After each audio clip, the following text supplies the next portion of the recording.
Big boss Malayalam season 6-ൽ ചർച്ചയായി മാറിയ മത്സരാർത്ഥിയാണ് Jasmine Jafar. ആദ്യ നാളുകളിൽ തന്നെ ടോപ്പ് 5-ൽ എത്തുമെന്ന പ്രേക്ഷകർ വിധിയെഴുതിയ താരമായിരുന്നു ജാസ്മിൻ. എന്നാൽ പിന്നീടുള്ള ദിവസങ്ങളിൽ തൻ്റെ പോസിറ്റീവ് ഇമേജ് ജാസ്മിന് നഷ്ടമായി. ഗബ്രിയുമായുള്ള സൗഹൃദവും വീട്ടിൽ നിന്നും വന്ന ഫോൺ കോളുമെല്ലാം ജാസ്മിന് ഒരുപാട് നെഗറ്റിവിറ്റി നേടിക്കൊടുത്തിരുന്നു.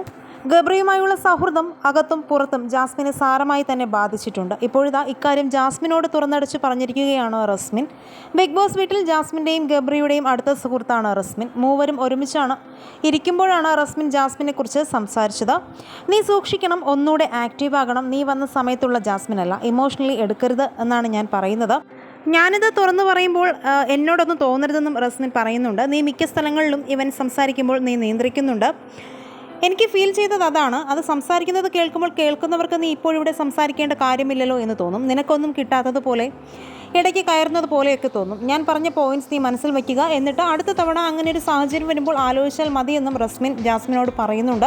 നിനക്ക് പോയത് ഇവനിലാണ്, ഇവനെ ഒന്ന് മാറ്റി നിർത്തിയാൽ നീ തിരിച്ചു വരും. ഇവനെ മാറ്റി നിർത്തണം, ഗ്യാപ്പ് ഇടണം. നീ ഇവനെ കൂടുതൽ പ്രൊട്ടക്റ്റ് ചെയ്യേണ്ട. നിങ്ങൾക്ക് സംസാരിക്കുകയോ കൈപിടിച്ചിരിക്കുകയോ ചെയ്തോളൂ, പക്ഷേ നിനക്ക് പാളിയത് എവിടെയെന്ന് ഞാൻ പറഞ്ഞു തരികയാണ്.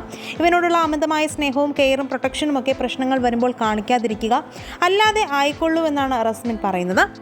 ജാസ്മിൻ ജാഫർ എന്ന് പറയുമ്പോൾ ഒരു ഫയർ ഉണ്ടായിരുന്നു, അതിപ്പോൾ ഇല്ലെന്ന് റസ്മിൻ പറയുന്നു. അതേസമയം അത് പോകാൻ കാരണം ഞാനാണെന്ന് ഗബ്രി പറയുന്നുണ്ട്.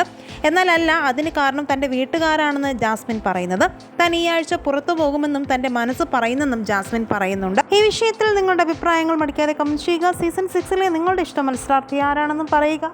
വീഡിയോ ലൈക്ക്, ഷെയർ ചെയ്യാനും ചാനൽ സബ്സ്ക്രൈബ് ചെയ്ത് സപ്പോർട്ട് ചെയ്യാനും മറക്കല്ലേ ഫ്രണ്ട്സ്.